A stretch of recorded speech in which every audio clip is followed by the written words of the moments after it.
Hello friends, आज की इस वीडियो में हम फंक्शन को लिखना और कॉल करना सीखेंगे। तो चलिए हम स्टार्ट करते हैं।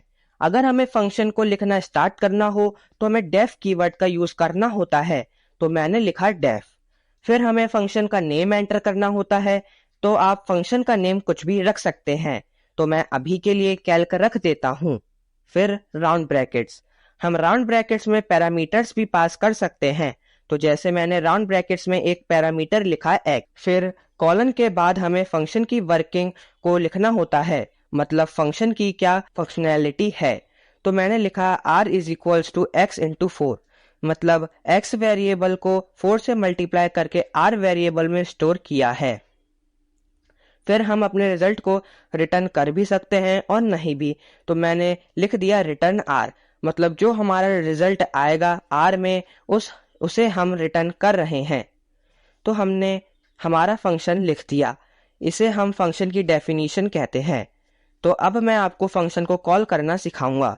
तो फंक्शन को कॉल करने के लिए हमें जस्ट फंक्शन का नेम लिखना होता है। तो मैंने लिखा कैल्क और देखिए हमारा कैल्क फंक्शन आ गया है। अब जैसे हमने इन फंक्शन की डेफिनेशन में पैरामीटर पास किया था, तो हमें फंक्शन कॉलिंग में भी एक पैरामीटर पास करना होगा। तो जैसे मैंने 5 एंटर कर दिया, तो देखिए अब हमारा x वेरिएबल या पैरामीटर की वैल्यू है 5। तो जब 5 4 से मल्टीप्लाई होगा तो रिजल्ट आएगा 20 और वो r वेरिएबल में स्टोर है और हमने r वेरिएबल को रिटर्न कर दिया। तो जो हमारा रिजल्ट आएगा उस रिजल्ट को हमें प्रिंट करना भी है।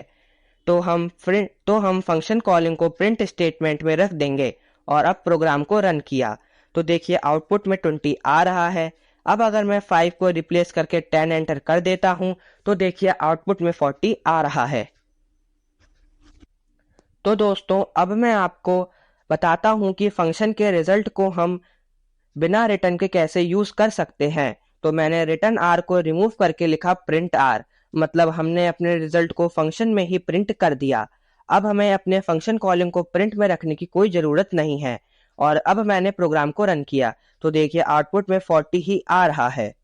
दोस्तों अगर हम पाइथन में बड़े बड़े प्रोग्राम्स लिखते हैं तो फंक्शंस हमारे उन प्रोग्राम्स को इजी और शॉर्ट करने में हेल्प करते हैं। जैसे हम एक कैलकुलेटर बना रहे हैं तो हम अलग अलग कैलकुलेटर के ऑपरेशंस को अलग अलग फंक्शंस में लिख सकते हैं, जिससे हम इजीली कैलकुलेटर के ऑपरेशंस को हैंडल कर सकते हैं। दोस्तों मैं आपको एक बात और बता देता हूं कि हम हमेशा फंक्शन को टॉप लेवल स्टेटमेंट के ऊपर लिखते हैं।